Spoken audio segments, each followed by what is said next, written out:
The Complete Personal Memoirs of Ulysses Simpson Grant. Chapter 3.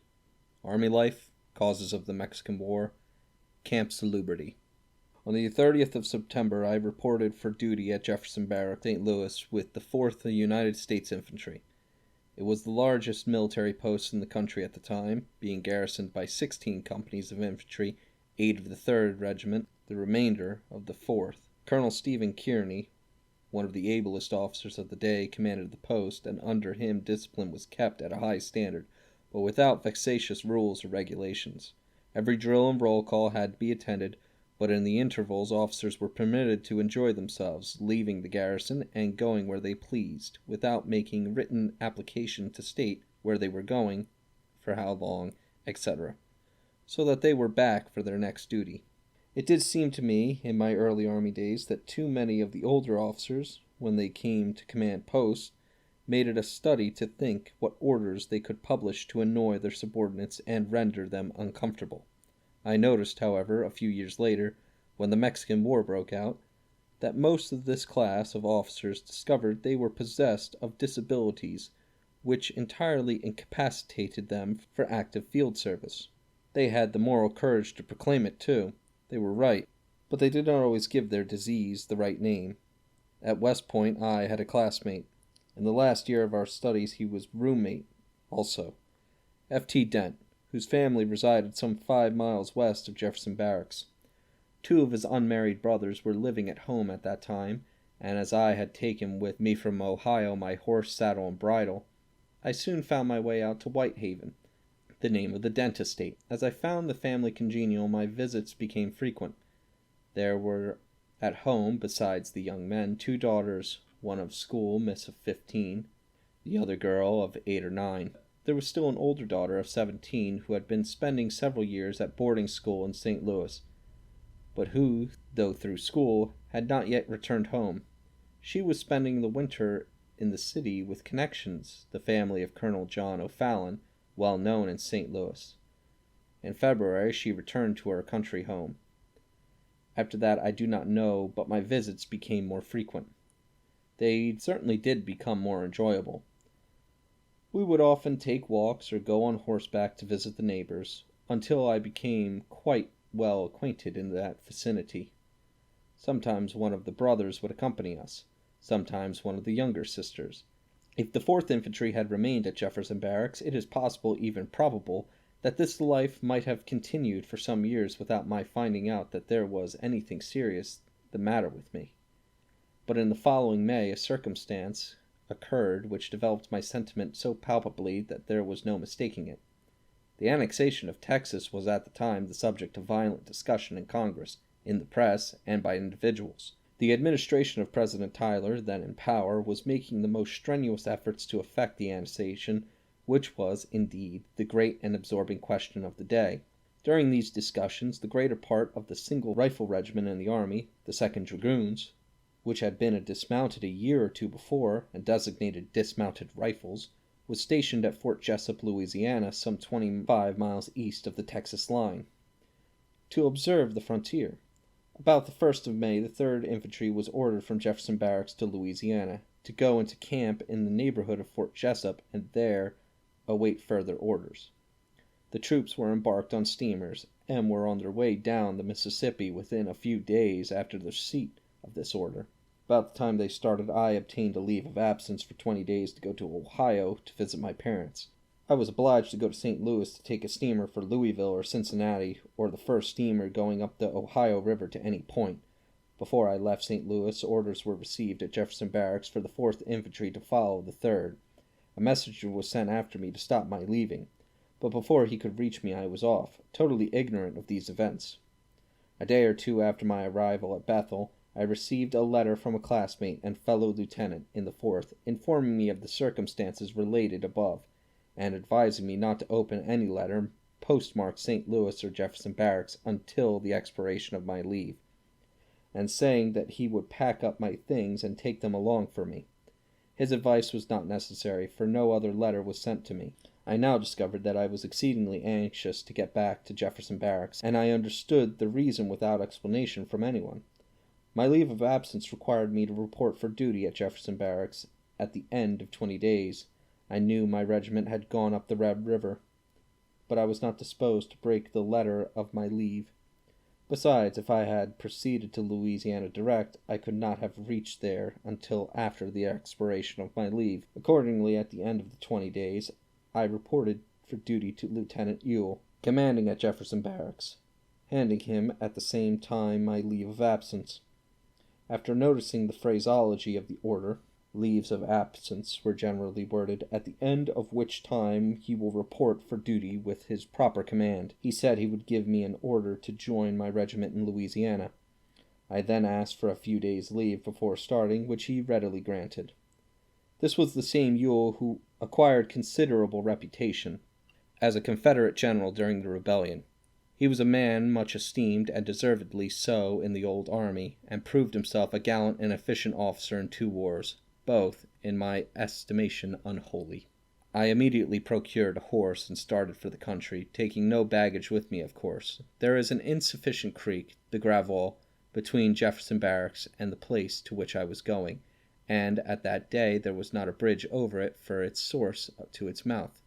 There's not water enough in that creek at ordinary stages to run a coffee mill, and at low water there is none running whatsoever. On this occasion it had been raining heavily, and when the creek was reached I found the banks full to overflowing, and the current rapid.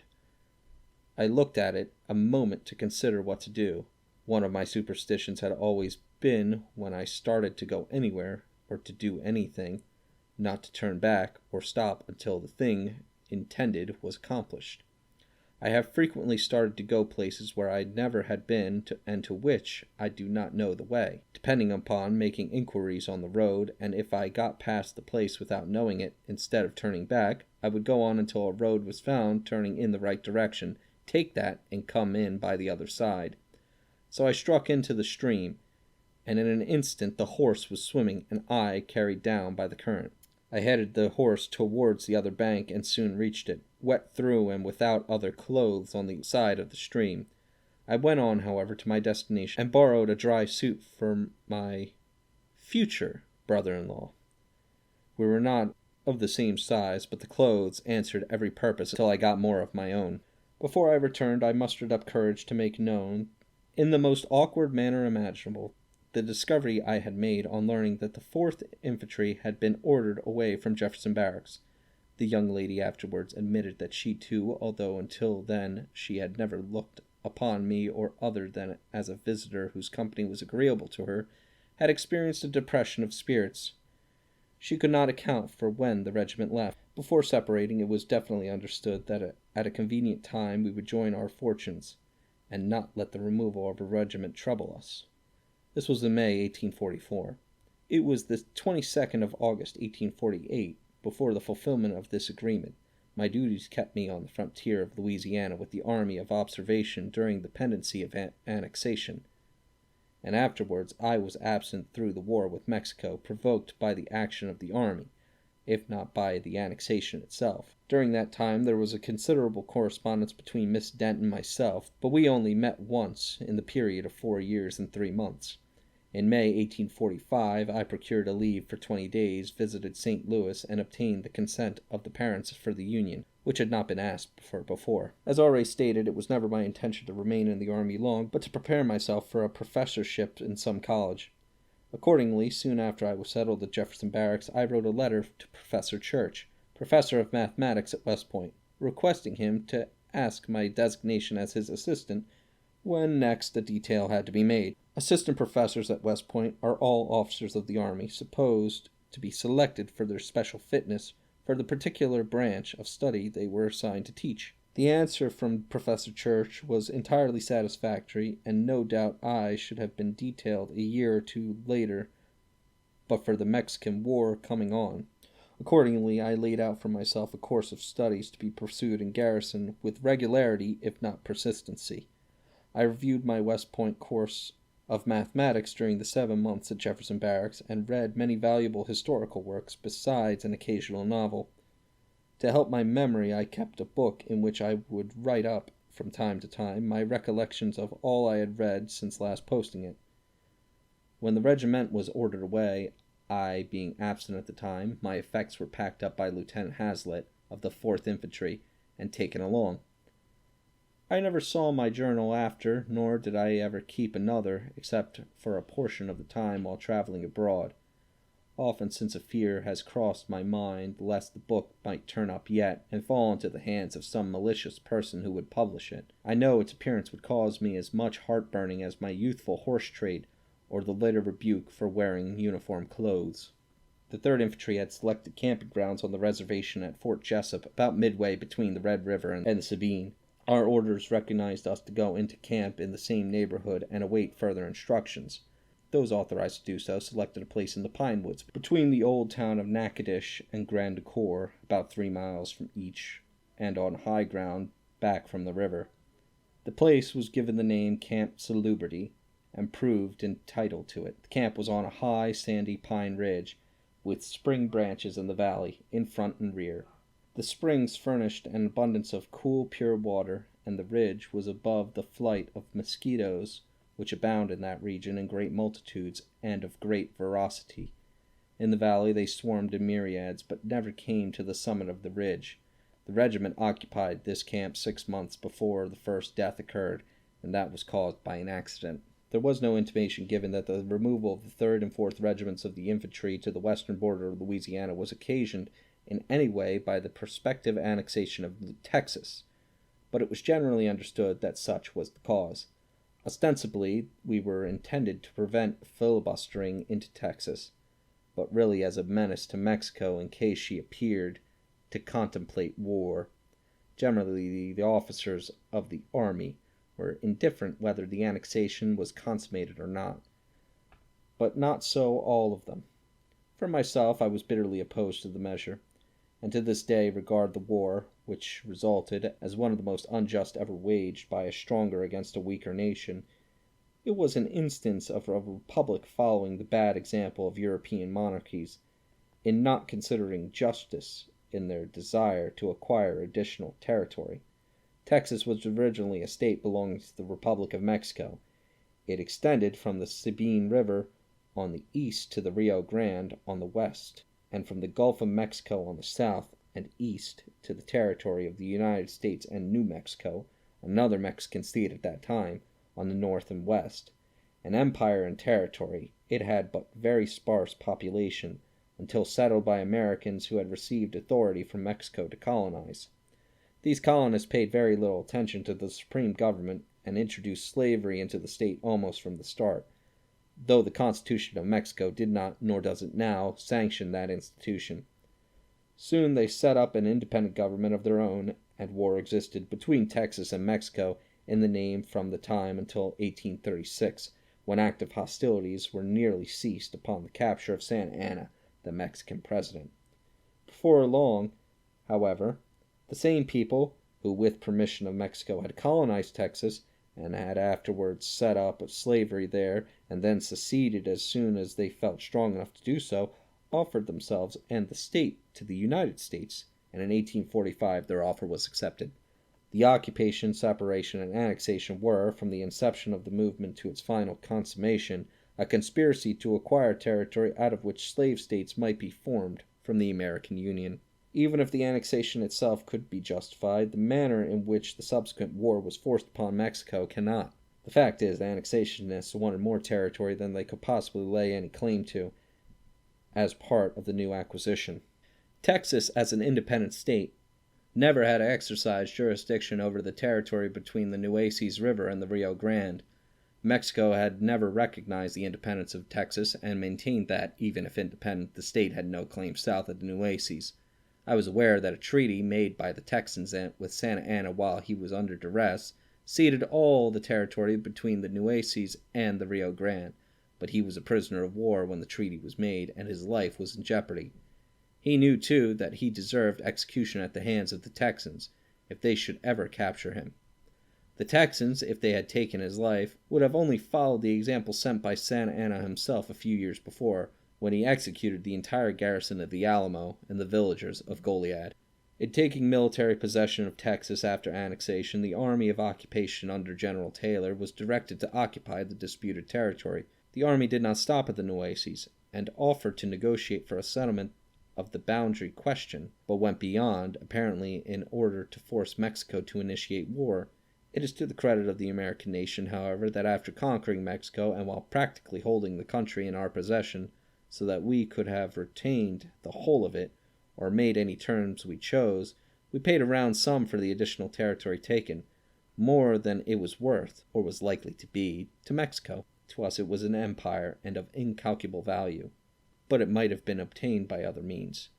The Southern Rebellion was largely the outgrowth of the Mexican War. Nations, like individuals, are punished for their transgressions. We got our punishment in the most sanguinary and expensive war of modern times. The 4th Infantry went into camp at Salubrity in the month of May, 1844, with instructions, as I have said, to await further orders. At first, officers and men occupied ordinary tents. As the summer heat increased, these were covered by sheds to break the rays of the sun. The summer was whiled away in social enjoyments among the officers, in visiting those stationed at and near Fort Jessup, 25 miles away, visiting the planters of the Red Rivers and the citizens of Natchitoches and Grand Corps. There was much pleasant intercourse between the inhabitants and the officers of the army. I retain very agreeable recollections of my stay at Camp Salubrity, and of the acquaintances made there, and no doubt my feeling is shared by the few officers living who were there at the time. I can call to mind only 2 officers of the 4th Infantry besides myself, who were at Camp Salubrity with the regiment, who are now alive. With the war in prospect, and belonging to a regiment that had an unusual number of officers detailed on special duty away from the regiment, my hopes of being ordered to West Point as instructor vanished. At the time of which I now write, officers in the quartermasters, commissaries, and adjutant general's departments were appointed from the line of the army, and did not vacate their regimental commissions until the regimental and staff commissions were for the same grades. Generally, lieutenants were appointed to captaincies, to fill vacancies in the staff corps. If they should reach a captaincy in the line before they arrived at a majority in the staff, they would elect which commission they would retain. In the 4th Infantry, in 1844, at least 6 line officers were on duty in the staff, and therefore permanently detached from the regiment. Under these circumstances, I gave up everything like a special course of reading, and only read thereafter for my own amusement, and not very much for that, until the war was over. I kept a horse and rode, and stayed out of doors most of the time by day, and entirely recovered from the cough which I carried from West Point, and from all indications of consumption. I have often thought my life was saved, and my health restored, by exercise and exposure, enforced by an administrative act and a war, both which I disapproved. As summer wore away, and cool days and colder nights came upon us, the tents we were occupying ceased to afford comfortable quarters, and further orders not reaching us, we began to look about to remedy the hardship. Men were put to work getting out timber to build huts, and in a very short time all were comfortably housed, privates as well as officers. The outlay by the government in accomplishing this was nothing, or nearly nothing. The winter was spent more agreeable than the summer had been. There were occasional parties given by the planters along the coast, as the bottom lands of the Red River were called. The climate was delightful. Near the close of the short session of Congress in 1844-5, the bill for the annexation of Texas to the United States was passed. It reached President Tyler on the 1st of March, 1845, and promptly received his approval. When the news reached us, we began to look again for further orders. They did not arrive promptly, and on the 1st of May following I asked and obtained a leave of absence for 20 days for the purpose of visiting St. Louis. The object of this visit has been before stated. Early in July, the long-expected orders were received, but they only took the regiment to New Orleans barracks. We reached there before the middle of the month, and again awaited weeks for still further orders. The yellow fever was raging in New Orleans during the time we remained there, and the streets of the city had the appearance of a continuously well-observed Sunday. I recollect but one occasion when this observance seemed to be broken by the inhabitants. One morning about daylight, I happened to awake, and hearing the discharge of a rifle not far off, I looked out to ascertain where the sound came from. I observed a couple of clusters of men nearby, and learned afterwards that it was nothing, only a couple of gentlemen deciding a difference of opinion with rifles at 20 paces. I do not remember if either was killed or even hurt, but no doubt the question of difference was settled satisfactorily and honorably in the estimation of the parties engaged. I do not believe I ever would have the courage to fight a duel. If any man should wrong me to the extent of my being willing to kill him, I would not be willing to give him the choice of weapons with which it should be done, and of the time, place, and distance separating us, when I executed him. If I should do another such a wrong as to justify him in killing me, I would make any reasonable atonement within my powers, if convinced of the wrong done. I place my opposition to dueling on higher grounds than here stated. No doubt a majority of the duels fought have been for want of moral courage on the part of those engaged to decline. At Camp Salubrity, and when we went to New Orleans barracks, the 4th Infantry was commanded by Colonel Vos, then an old gentleman who had not commanded on drill for a number of years. He was not a man to discover infirmity in the presence of danger. It now appeared that the war was imminent, and he felt that it was his duty to brush up his tactics. Accordingly, when we got settled down at our new post, he took command of the regiment at a battalion drill. Only 2 or 3 evolutions had gone through when he dismissed the battalion, and turning to his own quarters, dropped dead. He had not been complaining of ill health, but no doubt died of heart disease.